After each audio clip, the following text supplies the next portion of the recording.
Cool. Hello, everybody. I'm Lieutenant Colonel J.R. of Clamon, retired U.S. Air Force with 33 years of service, 28 years DOD. Welcome to Lessons from the Line podcast. And today we're interviewing a dear friend of mine named Shirley Wilcox, who I served with at my last duty station at Seymour Johnson. So, Ms. Shirley, go ahead and jump in here and introduce yourself, and then we'll dive into the questions from there. All right. So, hello, everybody. My name is Shirley Wilcox. I am a 22-year veteran from the Air Force. I retired from the Air Force Reserve. I have a little bit of experience on pretty much every aspect of the Air Force, from active duty, reserve, traditional reserve, air reserve technician. I started out as an aircraft fuel systems mechanic, and I retired as a command chief. So it was a fun experience. If you want to know about the part of my life besides that, I'm a federal employee. I work for the Department of Defense up in Richmond, Virginia. I've been working here for about close to 10 years now. So my husband is retired military. I have family that's in the military still and retired military. So we're kind of all over the place. It's great fun. We have, like I said, I'm married, we have 4 kids, and all of them have seen every part of that as well. So yeah. Yeah, it's hard not for the kids to get involved in the military aspect when both parents are involved in it. So, Oh yeah. okay, yeah. So let's dive into this first question here. During your time on the line, and you can take your line to be the flight line or working up in the command section, whichever way you want to take it. What is your biggest takeaway on serving the line? So for that question, I mean, ultimately the answer to that is to be flexible. So the biggest takeaway, regardless of what area or part of the different places that I've worked. I mean, I've worked all over the place. So not just, doing fuel cell. I did a little bit of everything. So it's be flexible. Right. Nothing is perfect. Nothing will ever go the way that you think it will, especially when you're working on the flight line and you're a mechanic.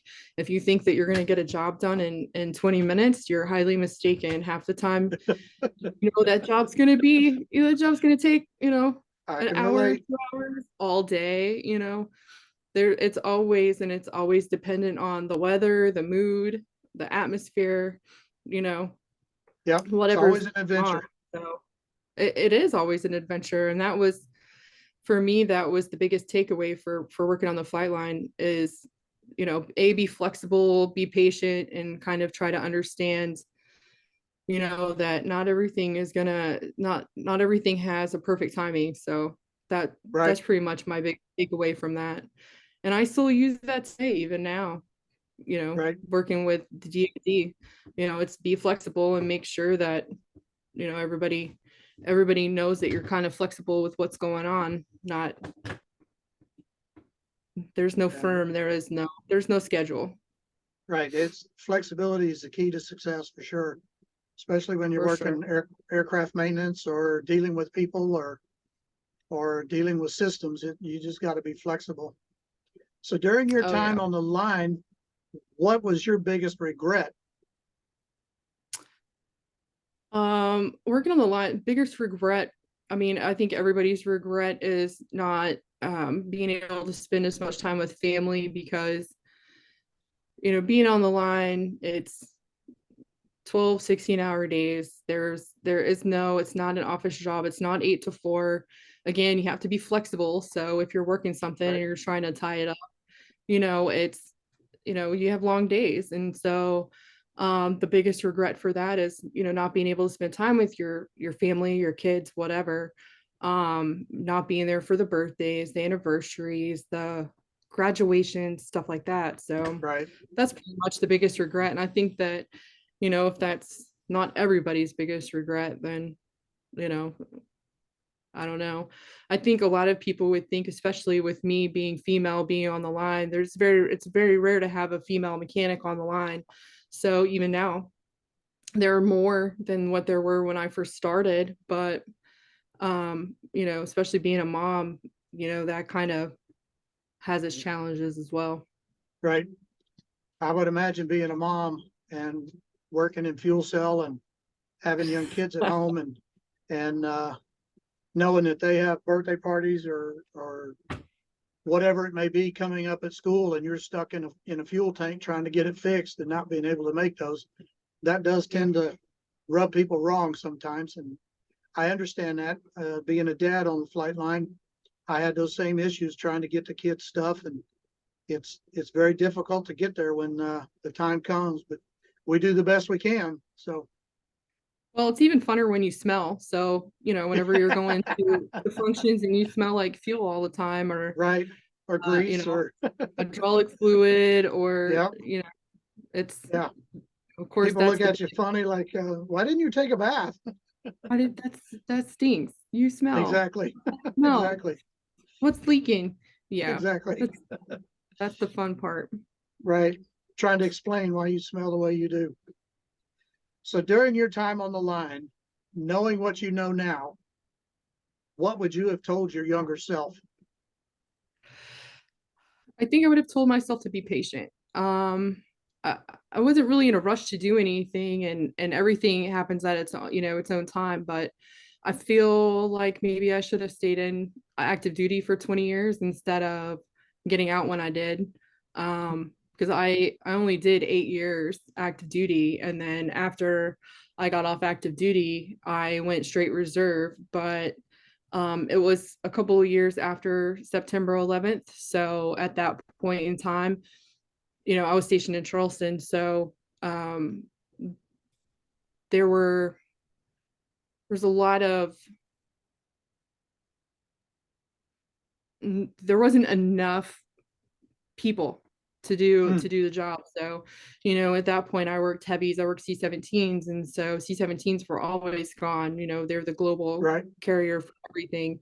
So at that point in time, with them being in high use the way that they were, they didn't have enough people. So I got off of active duty, and I think maybe I wasn't even 6 months later I was activated. So I ended up being activated for another 2 years after that, to support home station. So Right. um if I would have known that was going to happen, I probably would have just stayed on active duty. But the challenge with that too as well, and so I kind of had to juggle that piece of it, was I had orders to go to another station, and the flight chief that I had there, they knew me, and so they knew that I wasn't going to be able to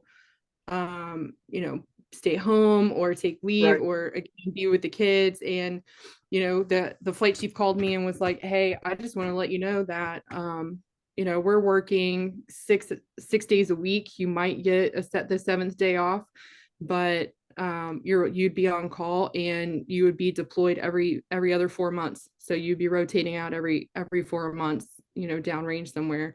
And so I was like, no, thank you. And so that's why I decided to get off active duty, because I didn't really want Right. to deal with all of that. So Right. again, I was still at home. The advantage of going reserve and being at home and being activated, I was supporting home station, so I was still at home. But it's that's I think if I would have been able to suck that up for a little while, it would have been better of, making that active duty Right. retirement. But Right. you know, but still, I still feel like I had a really great career, and I did a lot of things, and I've accomplished a lot of things, and I've got some crazy stories to tell. But yeah, Yeah. And had you stayed active duty, the chances of making yes, the rank that you made were very, very slim, because it's very slim, very, very yep, difficult to make that rank and on the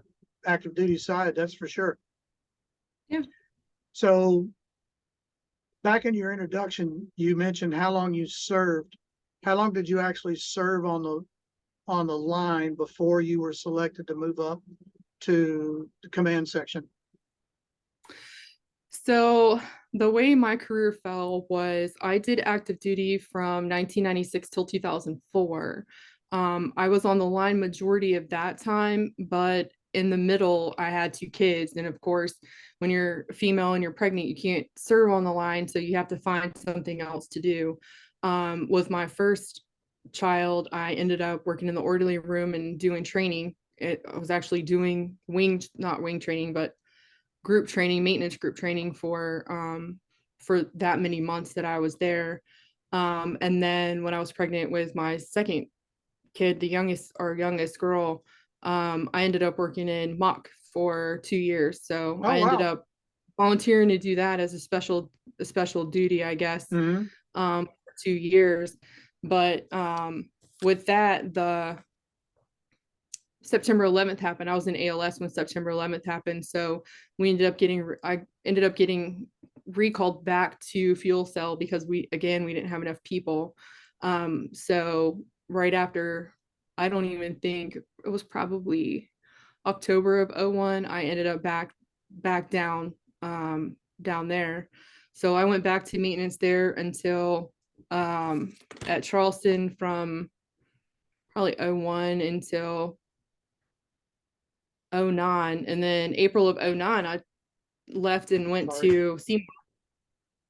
So I was at Seymour, ended up PCS into Seymour in April of '09, and I worked flatline there until 2011.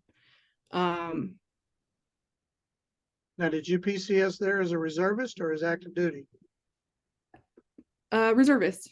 Oh, So I okay. was an air technician. So funny Okay. story about that. So my husband was active duty, and he was stationed in Charleston for a while, but as soon as we got married, he ended up leaving to go to Germany for a couple of years. So he was in Germany for a couple of years. I stayed in Charleston. So when I was in Charleston, he was going, like I said, he was going, I can't even talk. He was stationed in Germany for a couple of years.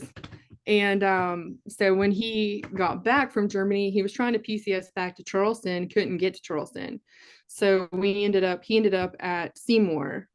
So on the fighter side. So he Okay. was over there for a little while before. I think he was at Seymour for 6 months before I could even get to Seymour, because I had to go apply for a reserve Right. position. So for art slot. Right. And so that was a little more challenging with being able to move. Right. So I ended up, like I said, I ended up getting there around April of '09 as the Air Reserve technician. Well, in 2011, I got hired as a straight civil service up in the maintenance group. So I did straight civil service in the maintenance group, doing like the human resources, Hmm. um, UDM, all that fun stuff. And then I was still doing maintenance until probably around 2015 um, as a traditional reservist. So, and then 2016, I ended up, making command chief. So I was command chief after deployment. I found, Right. which was, well, that was a funny story too, because I actually found out the day I left for deployment that I was selected for the command chief there. So I was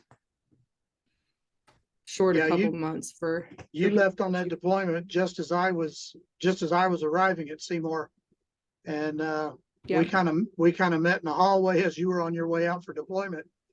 So yep, everybody kept talking about this Wilcox, Chief Wilcox, and who she was. I'm like, okay, who's Chief Wilcox? I've never seen her, and of course, you were gone for several months there to Turkey. So, but yeah, so back to the question you and I were talking about there before we got started here. What is your greatest achievement? And it doesn't have to be in your career, but overall life. What is your greatest achievement? um I don't I don't know. Greatest achievement for me would be actually making command chief, being a maintainer. So, Yeah. maintainers don't really, yes, they'll make chief, and most of the time maintainers will be a chief in a maintenance group or a squadron. but being a command chief, as having maintenance background, especially being fuel cell, is a very rare thing. So Yep, being able to do that and doing that as young as I did, because I was 38 when I made command chief, so that's or made young. chief. Yeah, so I was pretty young.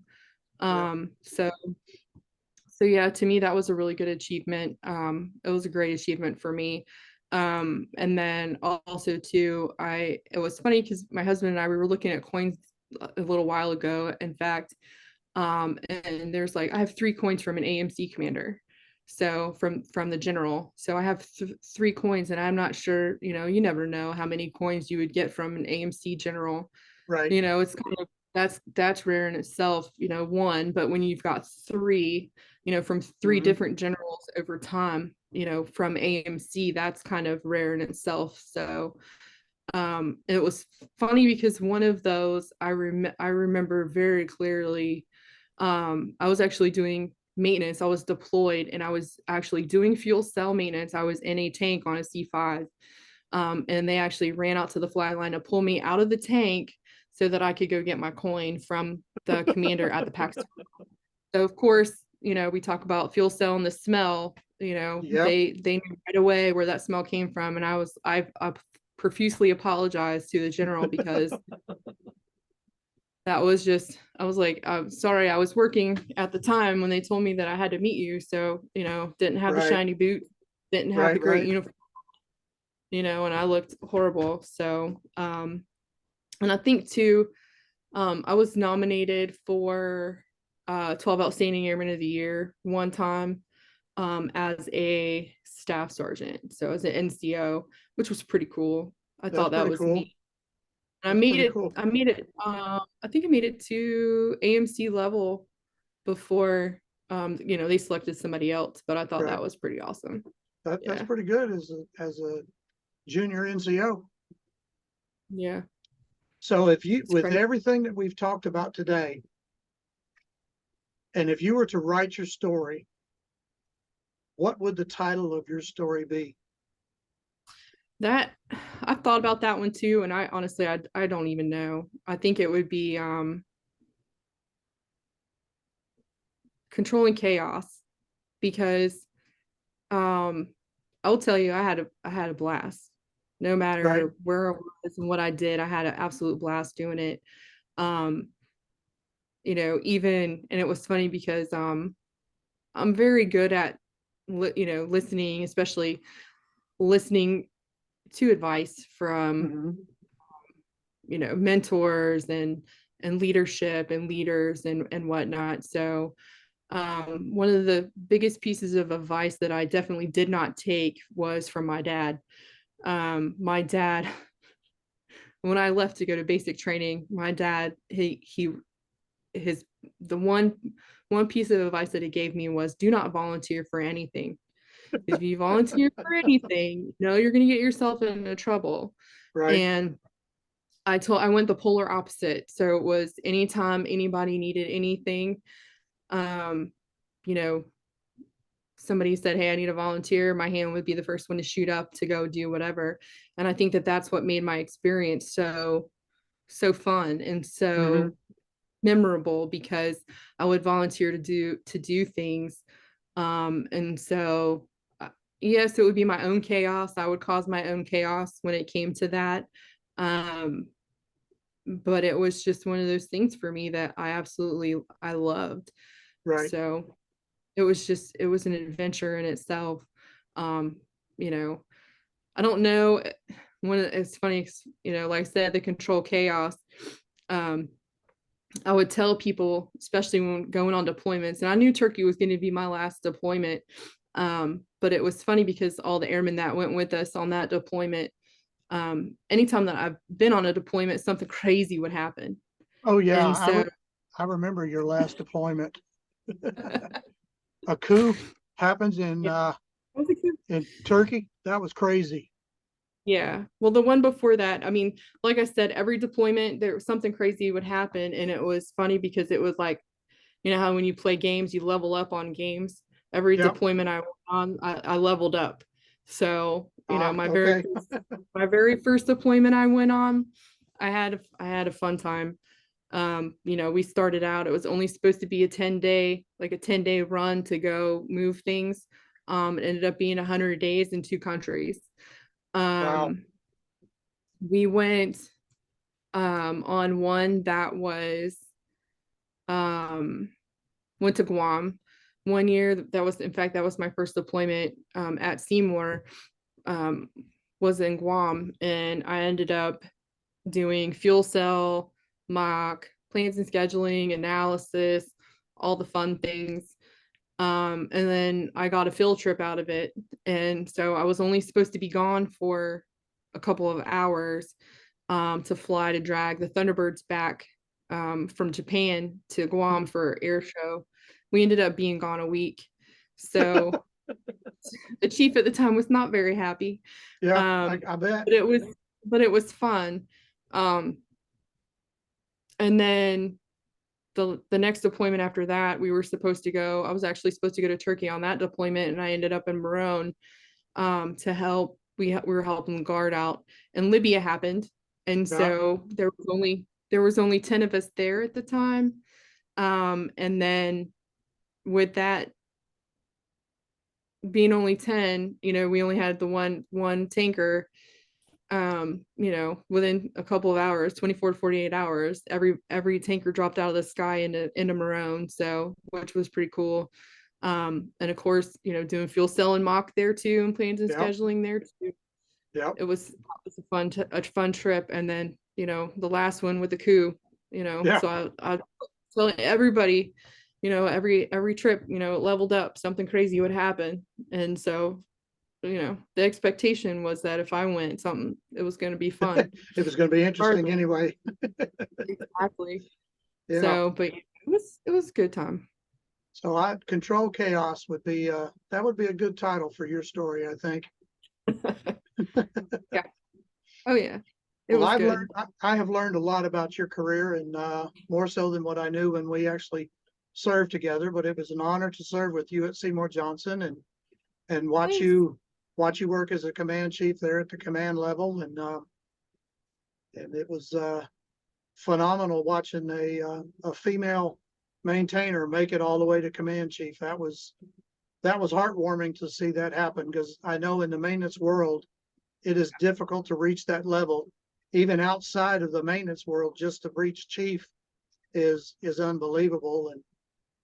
And I was Yeah. actually surprised when I was selected to go up as a inspector general coming from the maintenance world because that's usually given to an ops guy as the inspector general for a wing. So that was it was kind of interesting my last 3 years there as well. Yeah. It was fun. I like I said, I liked it. I loved it. I loved all of it. I loved, you know, from day one until the day I retired. It was fun. And two, you know, like you said, for being a command chief and being maintenance, you know, at least it gave some people a glimmer of hope as to, Mm-hmm. you know, what their career could aspire to in the future. Right. So it was fun. And I, like I said, I don't regret any of it. It was fun. Good. Great adventure. Good. Well, folks, this wraps up Lessons from the Line. And we have been interviewing Shirley Wilcox today. Do all the YouTube stuff that you do. Follow me on Facebook or YouTube, and you can find me on Facebook. Subscribe, do all that fun stuff, and tune in next time for another Lessons from the Line.